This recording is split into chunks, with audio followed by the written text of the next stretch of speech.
The dark secrets of what really went down at the Playboy Mansion with Hugh Hefner all those years ago are coming to light. Hillary Clinton is writing a suspense thriller. Did the government dump a bunch of fake snow on Texas? And I'm debuting a brand new Thursday segment, Pop Culture Rewind. I'm AlexClark, and this is POPlitics.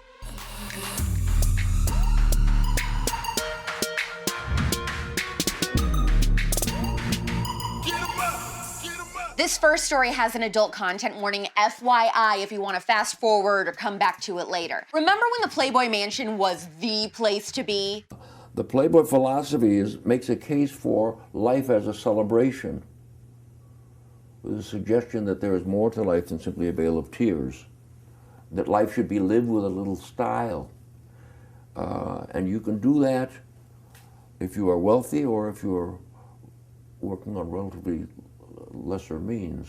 I think it has to do with attitude on life. Sony TV is coming out with a show spilling all the tea on the dark, true story of what was going on with Hugh Hefner and those women that lived at the mansion. And it's all based off Holly Madison's 2015 revealing memoir, Down the Rabbit Hole. You talk about some of the first experiences that you had with Hugh, and it wasn't a pretty picture. I mean, you talk about there was zero intimacy involved, no kissing, nothing. It was so brief that I can't even recall what it felt like beyond having a heavy body on top of mine. Yeah, that was the hardest chapter for me to write, definitely. It was Why? the one that I kept wanting to skip over and come back to. It was the hardest for me to remember because I was heavily intoxicated that night, and also it was just something I'd, blocked from my mind for so long and never wanted to talk about, and was kind of a painful memory for me because it wasn't what I wanted the relationship to be like. The series is going to star Home and Away's Samara Weaving, who will play Holly Madison, and will deep dive into the scary and sad realities of the Playboy lifestyle, where the bunnies were required to have group sex twice a week with Hef. Most of the girls were taking Quaaludes just so they could get through it. All of this culminated in Holly attempting suicide to get out of it. Do you regret being a Playboy bunny? No, because I think I learned a lot from it, and there were some positive experiences that came out of it, definitely, but I wish I would have had, my head screwed on my shoulders a little bit more and, maybe kept that outside job and kept that feeling of independence. The vision for this show kind of sounds like it's going to be like The Handmaid's Tale in the Playboy Mansion, and I cannot begin to tell you how absolutely stoked I am for this. Samara Weaving is a great choice to play Holly, and now I have to read Down the Rabbit Hole before the show comes out. It turned out to be something that was traumatic for me in a way that I wasn't really prepared for. Speaking of books, this is definitely not what I thought in a million years I'd be reporting on. Hillary Clinton is writing a political thriller novel called State of Terror. Is the book about what it would have been like living under her presidency, or? Actress Susan Sarandon says she's more afraid of Hillary Clinton than Donald Trump. We came, we saw, he died. I gotta say though, if any politician was to write a suspense thriller about politics, I can't imagine a better fit. Hillary Clinton, I'm sure, could probably make Hannibal Lecter poop his pants. Oh, and Senator, just one more thing. Love your suit.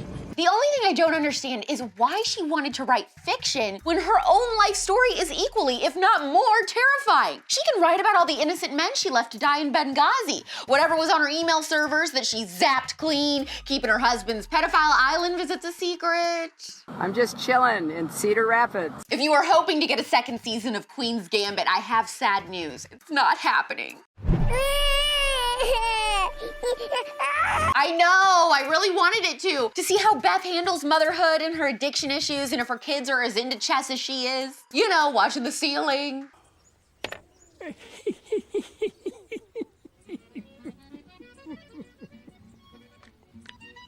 But the creators feel confident the series wrapped up perfectly with a satisfying ending. Plus, the show was only supposed to be a limited series anyway, so never say never, but it looks like a solid never.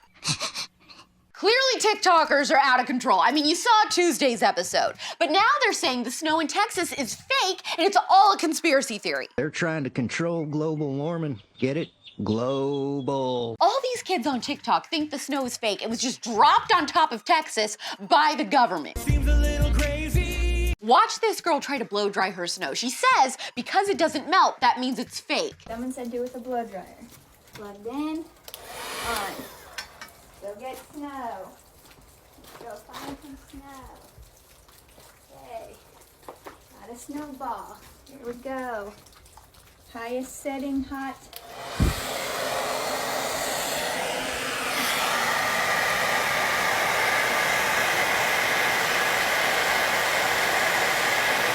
Not melting.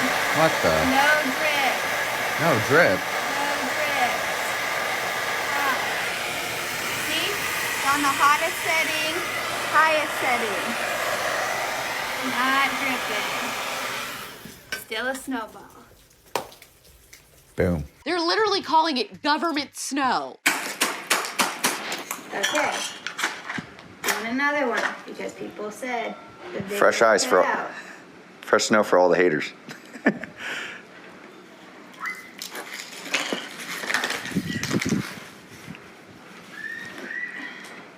Oh man. Okay, here we go. Ah, the flame.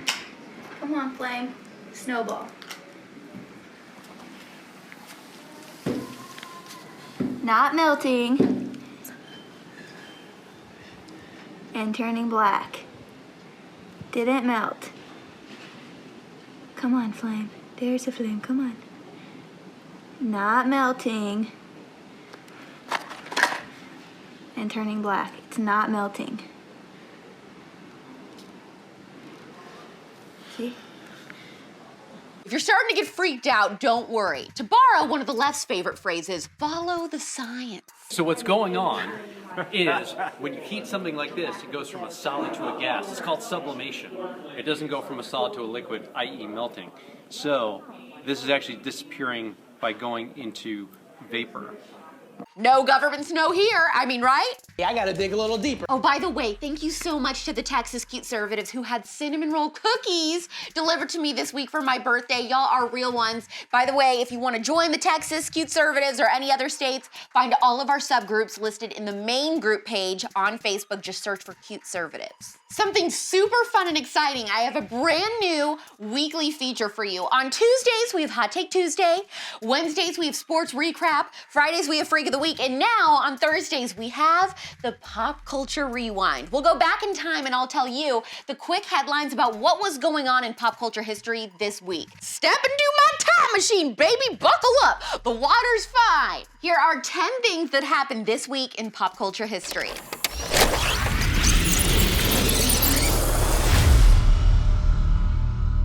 Throwing it way back to 1896, the Tootsie Roll was introduced for the first time by Leo Hirschfield in New York. A Tootsie Roll to me. Cotton candy, sweetie, go, let me see the Tootsie Roll. I don't know what you've been told, it ain't the butterfly, it's the Tootsie Roll. A brand new dance guy, grab a partner and get on the dance floor and work them hips a little bit, then do that dip a little bit. Oh yeah, you got it. No ifs, ands, no buts about it. Cut.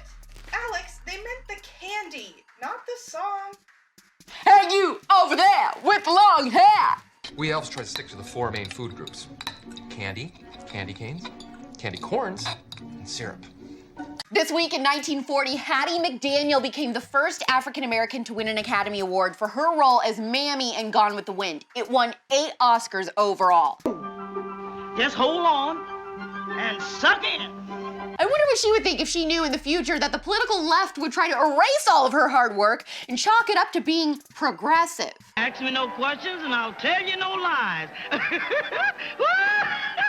This week in 1960, the first Playboy Club opened in Chicago. Well, like I told you earlier, we know how that turned out. I'm the bunny mother. In 1974, People magazine this week was published for the first time. Unfortunately for you, not too many people I know read your little Time magazine or whatever it's called. This week in 1981, the engagement of Charles, Prince of Wales, and Lady Diana Spencer was announced. If you're a fan of The Crown, then you know this was the beginning of a brutal end. Okay, you can dump him now. Oh, and remember in 1982, well, maybe you don't, probably don't, you probably weren't alive, but Ozzy Osbourne was arrested for urinating on the Alamo, and he still doesn't regret it. Apparently, when people go visit the Alamo, they ask more questions about you than they do about Davy Crockett. You know what? Phil Collins should be collecting samples of your piss, not Davy Crockett's sword. In 1993 this week, Ja Rule featuring Ashanti, Always on Time, hit #1.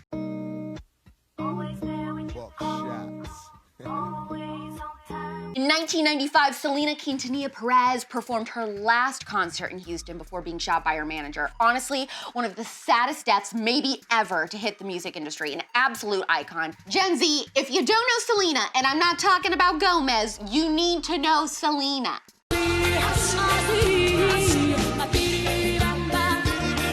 And in 1996, VH1 Storytellers debuted on VH1 and was one of many premium original shows to debut on that network. I don't know what the heck happened, but VH1 used to be my #1 choice for TV. And then they just...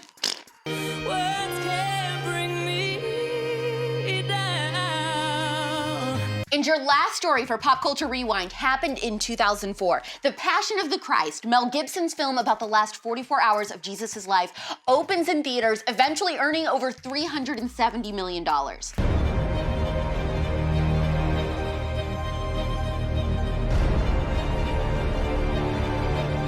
That's what happened this week in pop culture history, in case you forgot, weren't born, or are just a nostalgia freak like me. How freaking adorable is CUTEservative Emma Ray and her mom-servative rocking our cinnamon roll hats? Check out our merch by using the link in our bio. You can also subscribe to us on Spotify and Apple Podcasts there and leave us a 5-star review. Don't forget to be sending us your covert cutie celebrity tea for the show and pop quiz questions that you want me to answer.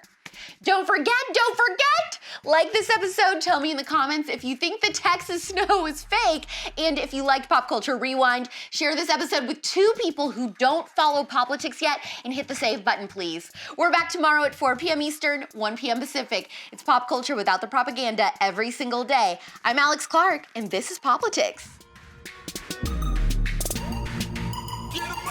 Click below to watch yesterday's episode. Please subscribe, thumbs up, share this video, and ring the bell for notifications so you never miss the conservative. And make sure you're following this show at POPlitics on Instagram for even more CUTEservative content.